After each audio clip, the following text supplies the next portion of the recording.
অতীন বন্দ্যোপাধ্যায় গদ্যকার, কিন্তু আদতে তিনি কবিদের মতোই রোমান্টিক। জীবনের প্রতি, মানুষের খুঁটিনাটি সুখ দুঃখের প্রতি তাঁর অসীম মমতা, প্রচণ্ড রোম্যান্স। যত বিচিত্র বিষয় নিয়েই তিনি লিখুন না কেন, এই অসীম মমত্ববোধই সেই বিষয়টাকে ঘিরে থাকে পরতে পরতে। আজকের গল্প আগুন জ্বালাবার গল্প আদতে সেই অসাধারণ মমত্ব আর জীবনবোধেরই গল্প। গল্পটি প্রথম প্রকাশিত হয়েছিল পরিচয় পত্রিকায়, সম্ভাব্য রচনাকাল 60-এর দশক। বর্তমানে গল্পটি পড়ছি আনন্দ পাবলিশার্স প্রকাশিত অতীন বন্দ্যোপাধ্যায়ের 50টি গল্প সংকলনটি থেকে। এই বইটি অনলাইনে কিভাবে পাবেন তার সুলুক সন্ধান যথারীতি পেয়ে যাবেন আমাদের বর্ণনার বাক্সে। আসুন এখন শুনে নেওয়া যাক অতীন বন্দ্যোপাধ্যায়ের ছোট গল্প আগুন জ্বালাবার গল্প। পাঠে আমি, রৌহিন। লোকটা উবু হয়ে থাকলো কিছুক্ষণ, তারপর হাত পা সামনে পিছনে শটান করে দিল। দেখলে মনে হবে মানুষটা এই হিমেল শীতে যোগাভ্যাস করছে। মানুষটার গায়ে জোব্বার মতো আলখাল্লা, লম্বা পকেট, পিঠের উপর টুটাফুটা জায়গাটা দেখলে মনে হয় ভারতবর্ষের মানচিত্র পিঠে লটকিয়ে মানুষটা নিরন্তর হাঁটছে। চুল লম্বা, অযত্নে চুলে জট, চোখ লাল এবং গোলাকৃতি, আর হাত পা বড় শীর্ণ। চোখ লাল লাল গোল গোল, কোটরাগত চোখে অন্ধকারের মতো সামান্য উত্তাপ। কিছুদিনের ভিতরেই সেটা মরে যাবে। মরে গেলে কি আর থাকে, সুতরাং মানুষটা সময় সময় হাঁকছিল, আগুন, আগুনের জ্বালা অথবা আগুন জ্বালো। তারপর চিত হয়ে পড়ে থাকার মতো বলতো, নফর হে নফর, তুমি তো চোরের বংশধর, যার কোনো ইতিহাস নেই, গোলাম ইতর জাতি, তুমি কেবল নিরীক্ষণ করো।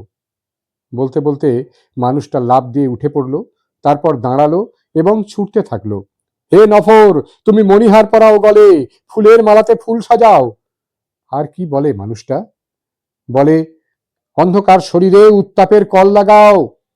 বলে মানুষটা ঘুরে ফিরে নাচতে আরম্ভ করলো। সামনে একটা কুন্দ ফুলের গাছ, গাছের নিচে হরিমতি ছিল। হরিমতি অনেকদিন পর আবার কুন্দ গাছটার নিচে এসে আস্তানা গেড়েছে। কোথায় কবে নিরুদ্দেশ হয়ে যায় হরিমতি কেউ জানে না। আবার একদিন এই কুন্দ গাছের নিচে হরিমতি ওর সব পোটলাপুটলি নিয়ে ফিরে আসে। সে কাল হরিমতিকে কুন্দ ফুলের গাছটার নিচে বসে থাকতে দেখেছে। জলে ভিজে গেছে সব, ওর পোটলাপুটলি সব ভিজে গেছে। এখন নেই হরিমতি। সে ছুটে এসেছিল হরিমতির কাছেই।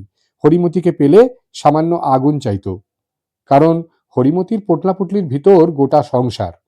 ভাঙা মগ, হাতা, খুন্তি, খুরি এবং উচ্ছিষ্ট খাবার সে কোত্থেকে কোন হেসেল থেকে সংগ্রহ করে বড় যত্নে রেখে দেয়। হরিমতি দয়ালু, হরিমতির চুল সনের মতো। রাস্তার কলে চান করে তেনা কানি পরে বসে থাকলে কে বলবে হরিমতি পাগলিনী প্রায়? মনে হবে ওর বুদ্ধির অগম্য কিছু নেই। গরমের দিনে হাত পাখা নেড়ে সে একবার তাকে ঘুম পাড়িয়েছিল। কুন্দ ফুলের গাছটাতে তখন পাতা ছিল না, শীর্ণ গাছ। প্রখর রৌদ্রে ওলা ওঠার মতো হলে হরিমতি এই গাছের নিচে বসে ওকে আলো এবং বাতাস দিয়ে রক্ষা করেছিল। ক্রমে রাত বাড়ছে, ক্রমে হিমেল ঠান্ডাটা আরো শক্ত হয়ে নামছে। একটু আগুনের জন্য হরিমতির কাছে ছুটে আসা, অথচ গাছের নিচে হরিমতি নেই। চারিদিকে তাকালো, না, কোথাও নেই। কিছু দূর হেঁটে গেলে শহরের চৌরাস্তা এবং মোড়ে পাঁঠার মাংসের দোকান। দোকানি এই শীতে, হিমেল শীতে সকাল সকাল ঝাঁপ বন্ধ করে চলে গেছে।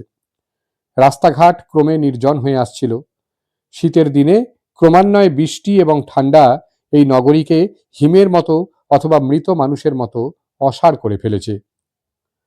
একবার এই মাংসের দোকানে কবে কোন দিন মনে পড়ে না, কেবল মনে পড়ে সামান্য পাকস্থলীর নীল চামড়ার মতো মাংসটুকুর লোভে সে হাত জোর করে অপেক্ষা করলে এক বাবু মানুষ অন্ডকোষের লোভে বসে থাকার সময় প্রশ্ন করেছিল, তোমার নাম?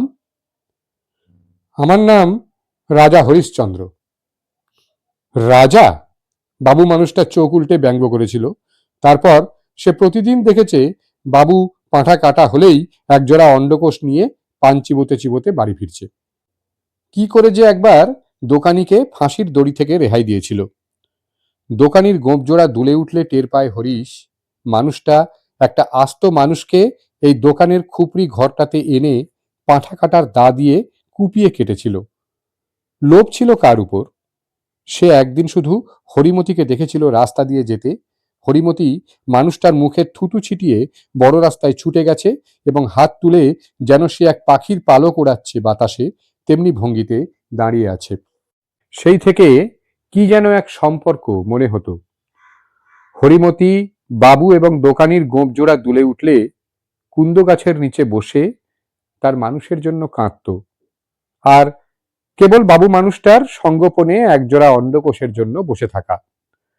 বসে থাকতে থাকতে মহড়া দেওয়া, আমি এক মানুষ, থানার বড়বাবু, বয়স এই ৩-২০ হবে, খাতায় কলমে ২-২-১০, ঘরে আমার যুবতী বউ, বুঝি অন্ডকোষ খেলে অনন্ত যৌবন মেলে, তেমন মুখ করে বসে থাকতো বাবু মানুষটা।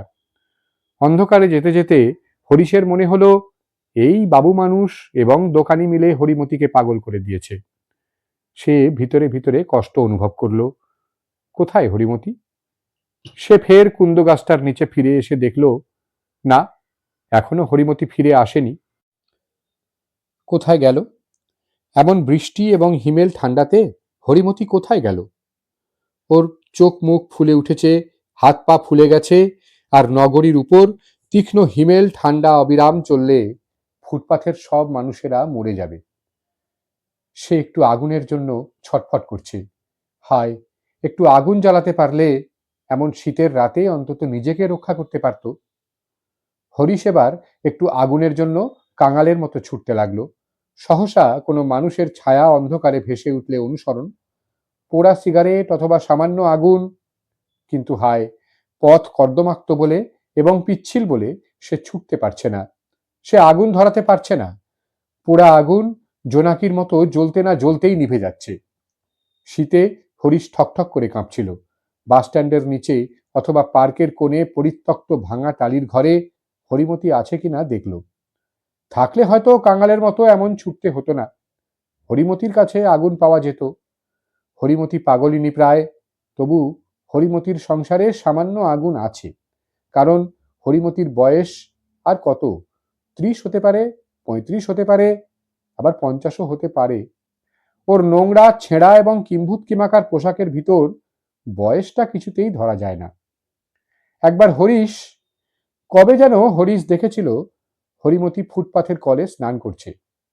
এমন শরীর হরিশ দীর্ঘকাল দেখেনি। ওই দেখে হরিশের হাত পা যখন শীতের দিনের মতো ঠকঠক করে কাঁপছিল, হরিমতি ফ্যাক ফ্যাক করে হাসছে তখন। রাস্তায় কোনো জনমনীষী সে দেখতে পাচ্ছিল না। একমাত্র জনমনীষী বলতে ওই হরিশ। পাগলা হরিশকে দেখেই সে লজ্জায় ভাঙা মগ দিয়ে যেন বা নিজের শরীর ঢাকার চেষ্টা করে। বিয়ের পিঁড়িতে যেমন বধূ বসে থাকে, তেমন এক বধূর মতো মুখে ব্যাঙের মতো উপুড় হয়ে সে হরিশকে দেখে, যেন হরিশ তার কতকালের নাগর। হরিমতিকে স্নানের ভিতর বড় কাতর দেখাচ্ছে। এত লোক নগরীতে এবং রাজপথে, আর রাজপথের কলে হরিমতি সব তঞ্চকতা গিলে ঠান্ডা জলে স্নান করতে করতে হরিশের সঙ্গে পীড়িত করছে। পীড়িত করার সময় মনে হয়েছে বড় অভাবী সে। সুতরাং সারা দিনমান ঘুরে বেড়ানো, যেন পাখি ধরার মতো ঘুরে বেড়ায় হরিমতি। ঘুরে ফিরে পায়ের উপর পা তুলে নাচতে নাচতে, পয়সা নাই, হাতি নাই, ঘোড়া নাই, সংসারে জল নাই, অন্ন নাই, কি যে নাই বলতে বলতে হরিমতি নাচে, গায়, ছেঁড়া কানি উড়িয়ে বেড়ায় এবং কোনো এক আদ্যিকাল থেকে সংসারের সব সুখ ও মোহ থেকে মাঝে মাঝে মৃত স্বামীর আহত মুখ ভেসে উঠলে কুন্দ গাছের নিচে বসে হায় হায় করে কাঁদে। হরিশ বলেছিল, মতি, তুই কান্দস কেন? নাগর, আমার নাই বইলা কান্দি আমি। কি নাই তোর? আমার হাতি নাই, ঘোড়া নাই। আমার হাতি ঘোড়া আছে, নিবি? ইতর, তুমি নাগর ইতর। হরিশ রাতের বেলাতে হাসতে হাসতে মতিকে জড়িয়ে ধরেছিল। রাতের অন্ধকারে ফুটপাথের বাসিন্দারা ঘুমোচ্ছে। হরিশ মতির কোমরে ছেঁড়া কানি টানা দেখে ভাবল, এই হায় দ্রৌপদীর বসনভূষণ। গোটা অঙ্গে কত বিচিত্র বাস, কত রকমের হিজিবিজি তালিমারা সংসারের যাবতীয় অনাচার অবিচারের বসনভূষণ সারা অঙ্গে পেঁচিয়ে পাঁচিয়ে প্রায় ব্যান্ডেজের সামিল করে ফেলেছে। রাগে দুঃখে সে তেনাকানির মধ্যে যে মতি, তাকে ধরতে চায়। হায়, এই ঠান্ডা থেকে পরিত্রাণ! বস্তুত হরিশ ছিঁড়ে ফুঁড়ে অন্তরে প্রবেশ করতে চাইলে মতি তালে তাল দিতে থাকে। মতিকে সোহাগ করতে করতেই হরিশ মাদুরের নিচে হাত বাড়িয়ে দেয়। বালিশের নিচে উচ্ছিষ্ট হাড় মাংস চোষা, শত সহস্রবার শুধু সাদা হাড়। মতি কিছু সংগ্রহ করতে না পারলে দিন মানে ফুটপাথে বসে অথবা রাতের বেলায় এই নগরীর ট্রাম, বাস এবং মানুষজন যখন ক্রমে অস্পষ্ট হয়ে আসে, তখন তার ডেরায় শুয়ে সারা রাত সেগুলো কড়মড় করে খায়। দাঁতে কি শক্তি হরিমতির! যত অভাব বাড়ছে, অনাচার বাড়ছে, তত দাঁতে শক্তি বাড়ছে। হরিশ তালে তাল দেবার সময় মতির ভাঁড়ারে পর্যন্ত হাত বাড়িয়ে দিল। সুখে মতি যত ডুবে যাচ্ছিল, হরিশ তত শেয়ানা হয়ে উঠছিল। পীড়িতের ফাঁদে আটকে সে মতির পোটলা পুটলি থেকে সব চুরি করে নিচ্ছিল। সেই মতি এখন কুন্দ গাছের নিচে নেই, পার্কে নেই, ফুটপাথে নেই। কোথায় যে গেল? মতিকে না পেলে যেমন অন্য সময় চিৎকার করে ট্রাম বাস ফাটিয়ে রুমাল উড়িয়ে যায়, তেমনি সে ছুটতে ছুটতে হাঁকলো, কার হাতি? কে ঘোড়া নিয়ে যায়? বাদ্য বাজে কেন? ইতর এই সংসারে তোমার কি ইচ্ছা যুবতী? সে রাজপথে দাঁড়িয়ে সুন্দরী যুবতী দেখলে হাসত। আর ওই মানুষটা দারোগা বাবু, যার ঘরে তার বিবি, নাকে এখন নথ, কোমরে বিছেহার এবং ছাগলের অন্ডকোষে যে মানুষের প্রাণ পাখি পোষা, শুধু কেন জানি মাঝে মাঝে সরলার চোখ ভাসতে থাকলে সে হাঁকে, কার হাতি, কার ঘোড়া, বাদ্য বাজে কেন? সেই দারোগাবাবু হরিশকে এখন আর চিনতে পারেন না। হরিশের বড় দাড়ি, কোটরাগত চোখ এবং গোল গোল চাউনি। পাগল হরিশ পাকস্থলীর নীল চামড়ার মাংসের জন্য বসে থাকলে কেবল শুনতে পায় কারা যেন বাদ্য বাজায়। কিসের বাদ্য? যুবতী, কি বাদ্য বাজে? যুবতী, সবে যুবতী কলেজে যায়, সিনেমায় যায়, কি তাড়না তার ভেতরে! সে ভেবে পায় না কেবল সেই এক দৃশ্য। সে এবার জোরে হাঁকলো, মতি, মতি আসনি! ফুটপাথের কবরভূমির এ পাশটায় এবং দালানের বড় আলোটার নিচে দাঁড়িয়ে ডাকলো, মতি, মতি আসনি! একটু আগুন না হলে যে প্রাণ পাখি রাখা দায়। ফুটপাথ পার হলে নোংরা বস্তি অঞ্চল, পাশে বড় আস্তাকুড়, পাহাড় সামিল আস্তাকুড়ে পচা ইঁদুর বিড়ালের গন্ধ। মতি এখানে থাকতে পারে। নির্জন নিরালাতে আস্তাকুড় পেলে মতি শুয়ে থাকে।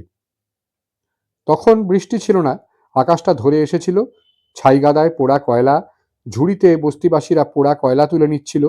হরিশ সবুর করতে পারেনি।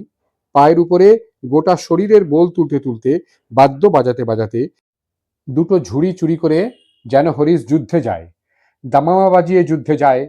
হরিশ ঝুড়ি চুরি করে পালিয়ে গিয়ে কুন্দ গাছটার নিচে মতির অপেক্ষাতে বসেছিল। রাত হলে, হিমেল ঠান্ডা ক্রমে বাড়লে, সে এবং মতি খড়কুটোতে ঝুড়ির বেতে বাঁশে আগুন জ্বেলে চুরি করে এই নগরীতে আরেকটা রাত কাটিয়ে দেবে। কিন্তু কোথায় মতি, কোথায় সামান্য আগুন? সে ডাকলো ফের, মতি, অমতি আসনি! 3 দিন থেকে ভিজে ভিজে এখন একটু আগুন না হলে প্রাণ রাখা দায়। মতি, অমতি আসনি, অমতি! বড় বড় গাড়ি রাতের আঁধারে মুরগি গিলতে গিলতে চলে যাচ্ছে। সে ডাকলো, মতি, ও মতি আসনি! বড় বড় বাড়ি দুপাশে স্থির। সে ডাকলো, মতি, ও মতি আসনি! বড় বড় দেওয়ালে হলুদ সব ছবি রঙিন চিত্রের মতো ভিজে ভিজে তেলাপোকার সামিল। দেয়ালে ছবিগুলো বৃষ্টিতে ভিজে নড়ছে। সে ডাকলো, মতি, মতি আসনি! সে আবার সেই নির্জন জায়গাটা পার হবার সময় দেখলো অনেক উঁচুতে একটা জানালা খোলা। সেই আলোতে সে উত্তাপ পাবে ভেবে নিচে চুপচাপ ভালো মানুষের মতো দাঁড়িয়ে থাকলো। মতি, ও মতি, মতি আসনি! শীতে সে ঠকঠক করে কাঁপছে।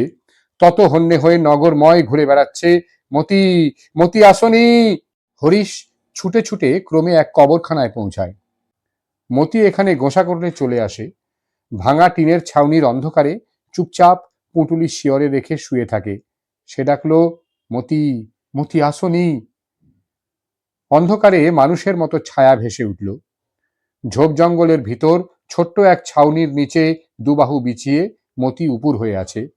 সে এতক্ষণে লক্ষ্য করল ক্রমান্বয়ে এই হাঁটা এবং অনুসন্ধিৎসা তাকে মতির কাছে পৌঁছে দিতে সাহায্য করেছে। সে প্রথমে কানের কাছে মুখ এনে ফিসফিস গলায় ডাকল, মতি, মতি জাগেনি। কোনো উত্তর পেল না। মতি, তুমি আমার মতো ভালোবাসার জীব। সে মতিকে ছুঁতে চাইল।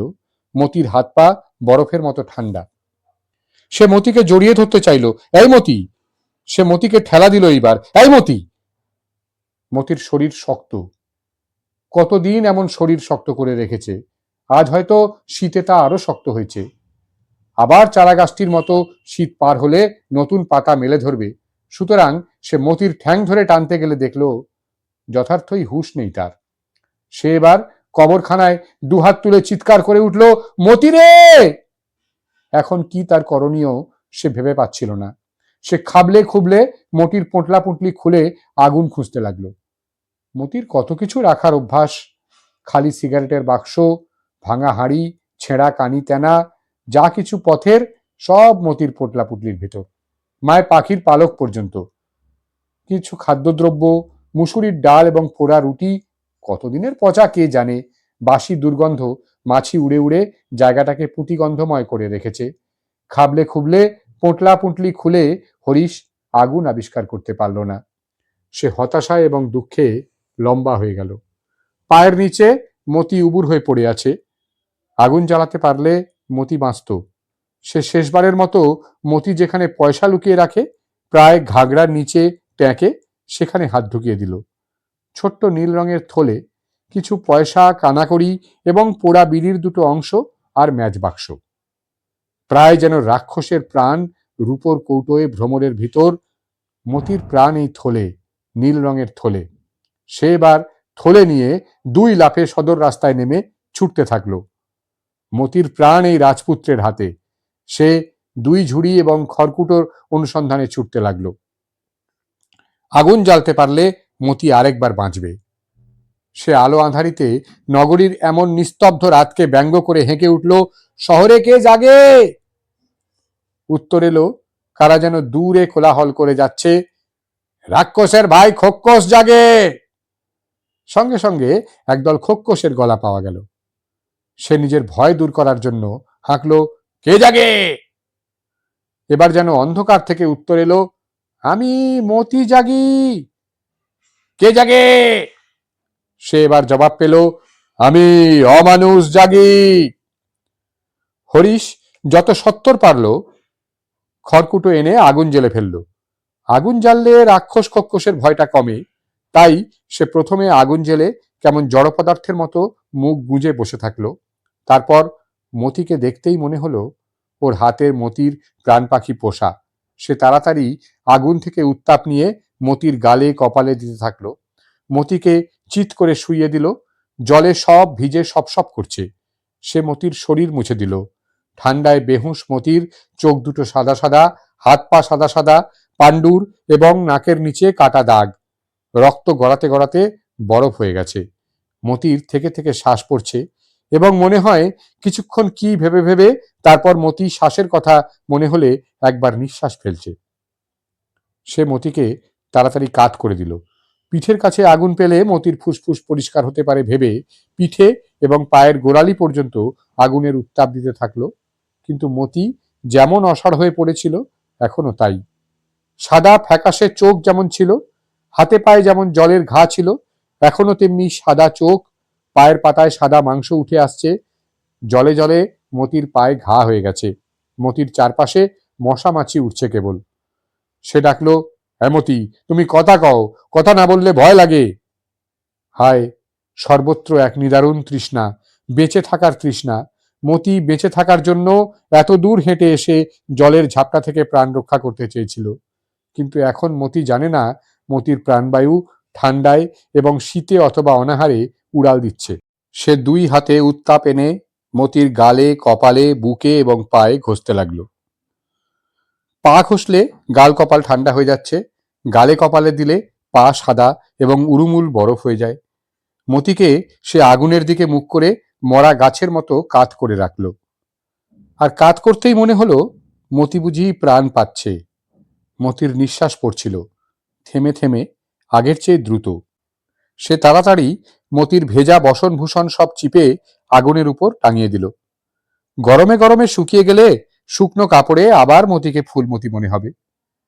কিন্তু আগুন যে সামান্য, চারিদিকে জল আর কর্দমাক্ত বন্যা, এই নগরীতে কেবল মৃত মুখ ভেসে বেড়াচ্ছে। হরিশ আগুনের উত্তাপে বল পাচ্ছে। সে মতিকে কাঁধে নিয়ে আগুনের চারপাশে ঘুরতে থাকলো। ওর কেবল নৃত্য করতে ইচ্ছা হলো।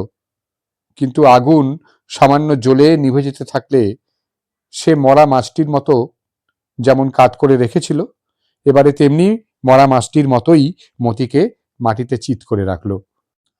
আগুন ক্রমে কমে এলেই নিঃশ্বাস কম বেশি পড়ছে। সে দেখল সব খড়কুটো শেষ, বেদ বাঁশ শেষ, এখন শুধু মতির বসনভূষণ আছে। বসনভূষণ সে এক দুই করে আগুনের ভিতর ছুঁড়ে দিতে লাগলো, কারণ এই আগুন এখন প্রাণের চেয়ে মূল্যবান। ভোরের দিকে দুই আদিম নরনারী দরকার হলে সূর্যের দিকে পিঠ দিয়ে বসে থাকবে। এই রাত, শীতের হিম ঠান্ডা ক্রমে তাদের মৃত্যুর দিকে ঠেলে দিচ্ছে। আগুন নিভে গেলে সে এবং মতি মরে যাবে। ক্রমে এই আগুনের জন্য হরিশ স্বার্থপর হয়ে উঠল। মতির যাবতীয় তৈজস, মায় খালি সিগারেটের বাক্স, পাখির পালক এবং নীল থলে আর কানাকড়ি যদি পারা যায় তো এমনকি মতির অঙ্গ কেটে তাজা মাংস, রক্ত, চর্বি আগুনের ভিতর নিক্ষেপ করতে পারলে বুঝি প্রয়োজনীয় উত্তাপ হয়।